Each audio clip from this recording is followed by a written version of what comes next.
નમસ્કાર, હું પારુલ સુથાર PSSM blessing પરિવાર અમદાવાદ ગુજરાતથી તમારી સમક્ષ you can heel your life પુસ્તકના આજના ઓડિયો નંબર 5માં પ્રકરણ નંબર 4માં હકીકતમાં સમસ્યા સાચી છે કે નહીં તે વિશે ચર્ચા કરીશું. સવાલ એ છે કે શું સમસ્યા હકીકતમાં સાચી છે? શું તેનું ખરેખર અસ્તિત્વ છે? આ સવાલના બે ઉત્તરો છે, હા અથવા તો ના. જો તમે માનો તો તે સાચી છે, જો ન માનો તો તે સાચી નથી. ટેબલ પર પડેલો ગ્લાસ અડધો ખાલી છે, અડધો ભરેલો છે. સવાલ તમે તેને કઈ રીતે જુઓ છો તે છે. સાચું પૂછો તો કરોડો વિચારો આપણને વિચારવા માટે પસંદ કરી શકતા હોઈએ છીએ. આપણામાંથી મોટાભાગના લોકો એવા જ વિચારો પસંદ કરે છે જે તેઓના મા બાપ કરતા હતા, પરંતુ આ રીત ચાલુ રાખવી જરૂરી નથી. એવો કોઈ કાયદો નથી કે આપણે આ જ રીતે વિચારવું જોઈએ. હું જે કાંઈ માન્યતાને પસંદ કરું છું તે મારા માટે સાચી બની જાય છે. એવું જ તમારા માટે પણ છે. ખેર, એ પણ સાચું છે કે આપણા વિચારો સાવ જુદા જ હોય અને એ રીતે આપણી જિંદગી અને અનુભવો પણ સાવ જુદા જ હોય. પહેલું, તમારા વિચારોને તપાસી જાઓ. આપણે જે કંઈ માનતા હોઈએ છીએ તે આપણા માટે સાચી વાત બની જાય છે. તમે અચાનક જ નાણાકીય મુશ્કેલીમાં મુકાઈ જાઓ તો માનજો કે મનમાં કોઈ ખૂણે તમે એવું માનતા હશો કે નાણાંથી મળતી સુખ સગવડો માટે તમે અયોગ્ય વ્યક્તિ છો, અથવા તમે બોજા અને દેવામાં રહેવા જ વિચારતા હશો, અથવા તમે એવું માનતા હો કે કોઈ પણ સારી વાત ટકતી હોતી જ નથી, અથવા તો કદાચ તમે એવું પણ વિચારતા હો કે જિંદગીના દુઃખો મારી પાછળ પડી ગયા છે, અથવા હું જે વાક્ય વારંવાર સાંભળતી હોઉં છું તે તમે પણ બોલો છો, હું ક્યારેય જીત નહીં મેળવી શકું.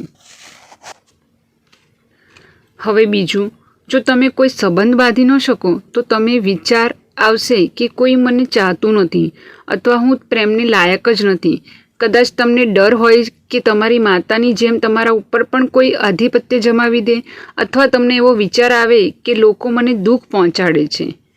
ત્રીજું, જો તમારી તબિયત સારી ન રહેતી હોય તો તમે એવું માનતા થઈ જશો કે માંદગી તો અમારા કુટુંબમાં ચાલતી જ આવે છે, અથવા તમે એવું વિચારશો કે હવામાનની તમારા ઉપર તરત જ અસર થાય છે, અથવા એથી પણ આગળ વધીને તમે વિચારશો કે હું દુઃખી થવા જ સર્જાયો છું, અથવા બસ એક પછી એક બીમારી આવ્યા જ કરે છે. અથવા આ બધા જ કરતાં કોઈ જુદી જ માન્યતા તમારી પાસે હોય. કદાચ એવું પણ બને કે તમે તમારી માન્યતાથી અજાણ હશો. આવું ઘણા લોકો સાથે બને છે. તેઓનો બધો આધાર બાહ્ય પરિસ્થિતિઓ પર હોય છે. કોઈ બીજી જ વ્યક્તિ તમને બાહ્ય અનુભવો અને આંતરિક વિચારધારાનો સંબંધ ન બદલાવે ત્યાં સુધી તમારું જીવન આકરું જ રહે છે. હવે સમસ્યા અને તેની સામેની માન્યતા આપણે જોઈએ. જેમ કે પહેલી, આર્થિક આફત. તો એની સામે માન્યતા હોય છે નાણાં માટે હું લાયક નથી, એવું વિચારતા હોય છે. બીજું, મિત્રો ન હોવા. એની માન્યતા છે કોઈ મને ચાહતું નથી, એવું આપણે વિચારતા હોઈએ. ત્રીજી, કામકાજમાં તકલીફો. તો સામે માન્યતા છે હું જોઈએ તેટલો સારો નથી. ચોથી, હંમેશા બીજાઓને ખુશ કરવા. એની માન્યતા છે મારી રીતે કશું બનતું જ નથી. કોઈ પણ સમસ્યા હોય તે વિચારવાની એક ઢબમાંથી પેદા થાય છે, અને વિચારવાની ઢબ તો આપણે બદલી જ શકીએ છીએ. આ બધી જ સમસ્યાઓ સાથે આપણે જિંદગીમાં પનારો પાડતા જતા હોઈએ છીએ. તે કદાચ સાચી અનુભવાય કે કદાચ સારી લાગે, છતાંય એક વાત ચોક્કસ છે કે ગમે તેટલી મુશ્કેલ સમસ્યા હોય તે તમારી આંતરિક વિચારધારાનું બાહ્ય સ્વરૂપ માત્ર છે. જો તમે જાણતા ન હોવ કે કઈ વિચારધારા તમારા માટે સમસ્યા ઊભી કરે છે તો તમે કહેવાનું કે તમે સાચી જગ્યાએ આવી ગયા છો, કારણ કે આ ઓડિયોઝ એ વાત તમને સમજાવવા માટે જ બનાવવામાં આવ્યા છે. તમારા જીવનની સમસ્યા ઉપર એક નજર નાખો અને પછી તમારી જાતને પૂછો, હું એવા તે કયા વિચારો કરું છું કે આ સમસ્યા ઊભી કરે છે? શાંત ચિત્તે તમે તમારી જાતને ઉપરનો સવાલ પૂછશો તો અંદર રહેલી પ્રજ્ઞા, બુદ્ધિ અને ઉત્તર મેળવી આપશે. બીજું, બાળક તરીકે તમે ફક્ત માન્યતાને જ શીખ્યા હતા. આપણે માનતા હોઈએ તેવી કેટલીક વાતો સકારાત્મક અને પોષક હોય છે. આખી જિંદગી આ વિચારો આપણને મદદરૂપ થાય છે, જેમ કે રસ્તો ઓળંગતી વખતે બંને બાજુ જોવું જોઈએ.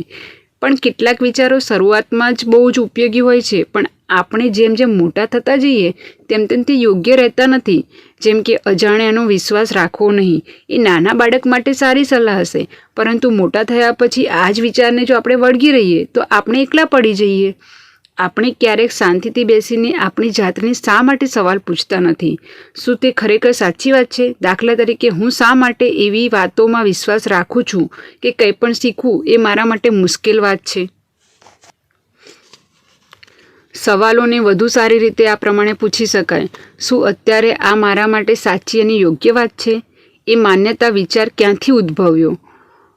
છોકરાઓ રડે નહીં અને છોકરીઓ ઝાડ ઉપર ચડી શકે નહીં, તેવી માન્યતાઓ પુરુષમાં લાગણીઓને સંતાડવાનું અને સ્ત્રીઓમાં શારીરિક શ્રમ ઉઠાવવાનો ડર છુપાવવાનું કારણ બની જાય છે. જો બાળપણમાં તમને એમ સમજાવવામાં આવ્યું હોય કે જગત ખૂબ જ સલામત જગ્યા છે, તો તમે એ પ્રકારની માન્યતાઓને સહેલાઈથી સ્વીકાર કરશો. જેમ કે ચારે તરફ પ્રેમ ફેલાયેલ છે, લોકો ખૂબ જ પ્રેમાળ છે, મને જેની જરૂર પડે છે તે સદાય મને મળી રહે છે. જો બાળક તરીકે તમને એ વાત સમજાવી દીધી હોય કે બધો મારો જ વાંક છે, તો તમે સદાય અપરાધ ભાવ લઈને જ ફર્યા કરશો. તમારી આ ઘર કરી ગયેલી માન્યતા તમને એવા બનાવી દેશે કે તમે સદાય આઈ એમ સોરી એમ બોલ્યા કરશો. શું તમારી બાળપણની પરિસ્થિતિઓ તમને એવું માનવાને પ્રેરે છે કે કોઈ તમને ચાહતું નથી? તો તમે જરૂર એકલા પડી જશો. ભલે પછી કોઈ મિત્ર કે સંબંધી તમારા જીવનમાં આવે, પણ તે ટૂંક સમય માટે આવીને જશે. દાખલા તરીકે, એક યુવક હતો જે ચર્ચના ઉપદેશનો પુત્ર હતો. બાળક તરીકે એને સમજાવવામાં આવ્યું હતું કે જો દીકરા, બીજાને આપણા કરતાં પહેલાં ગણવાના.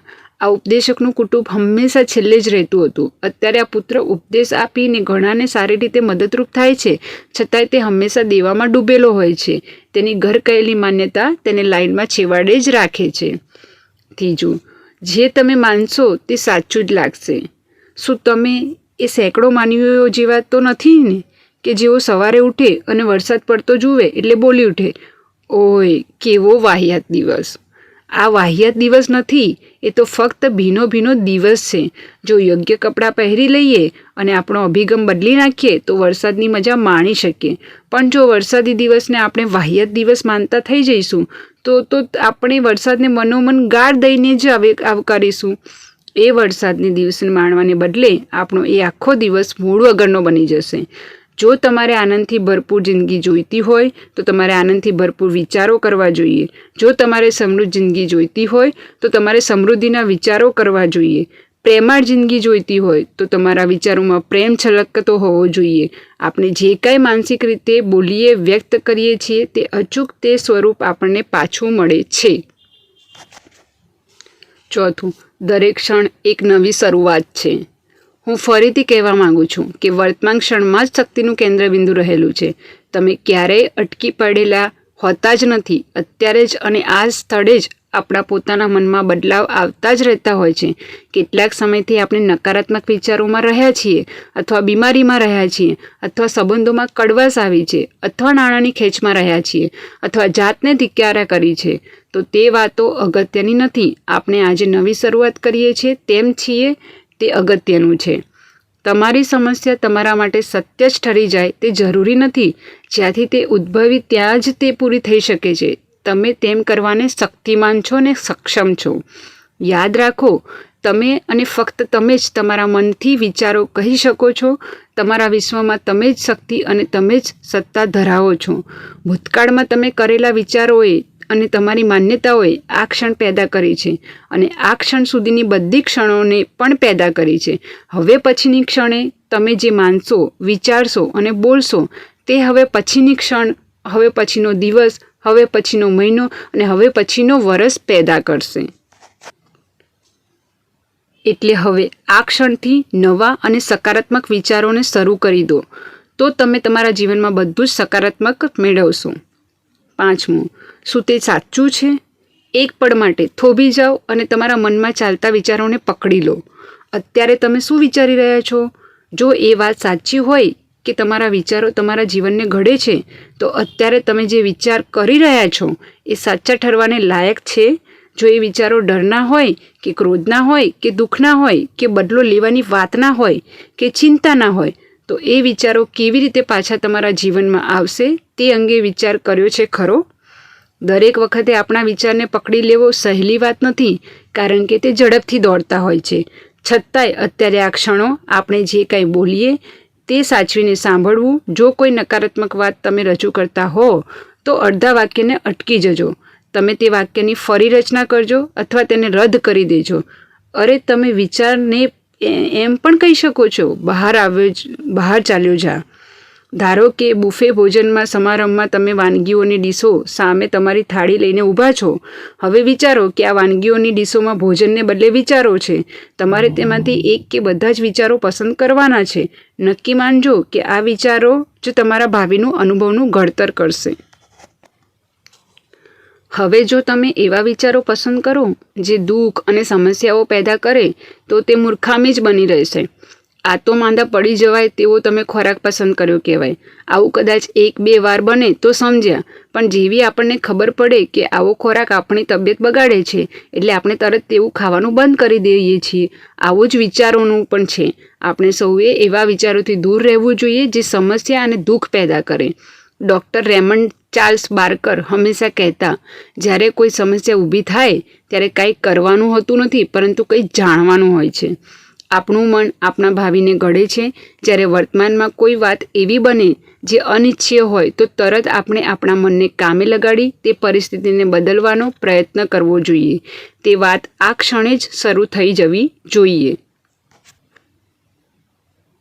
ખરેખર તો બાળકોને નાનપણથી જ તમારું મન કઈ રીતે કામ કરે છે એ આપણે સમજાવવું જોઈએ, જેથી કરીને બાળકો અત્યારથી તેમના ભાવિને શું જરૂરી છે તેવા વિચારો ઘડી શકે અને તેનો સુંદર રીતે ઉપયોગ કરી શકે. તેઓનું નાણાં વિશેનું જ્ઞાન, નાણાં રોકાણનું જ્ઞાન, લોકો સાથે સારા સંબંધો રાખવાનું જ્ઞાન, સારા મા બાપ બનવાનું જ્ઞાન એટલું સુંદર રીતે સમજી શકે અને એ જ વિચારો મોટા થઈને તે આગળની પેઢીને પણ સમજાવી શકે.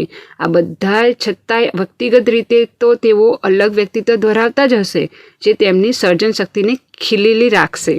ટૂંકમાં આપણે શું વિચારીએ છીએ એના પર આપણે ધ્યાન રાખવાનું છે, સજાગ રહેવાનું છે, જેથી આપણને આપણી આગળની ક્ષણોને સુંદર બનાવી શકીએ. આજની આપણી અફર્મેશન: જીવનની અનંતતા વચ્ચે જ્યાં હું છું ત્યાં બધું જ પૂર્ણ, સંપૂર્ણ અને અખંડ છે. હું જૂની પુરાણી મર્યાદાઓ અને અભાવને હવે માન્યતાની પસંદગી આપતો નથી. હવે તો આ સૃષ્ટિ મને જે રીતે જુએ છે તે રીતે મારી જાતને જોવાનું પસંદ કરું છું, પૂર્ણ, સંપૂર્ણ અને અખંડ. મારા અસ્તિત્વનું સત્ય એ છે કે હું પૂર્ણ, સંપૂર્ણ અને અખંડ રીતે જન્મ પામ્યો છું. હું સદાય પૂર્ણ, સંપૂર્ણ અને અખંડ રહીશ. હવે પછી હું આ સમજણ સાથે જીવન જીવીશ. હું યોગ્ય સ્થળે, યોગ્ય સમયે યોગ્ય કાર્ય કરી રહ્યો છું. મારા વિશ્વમાં બધું જ બરાબર છે.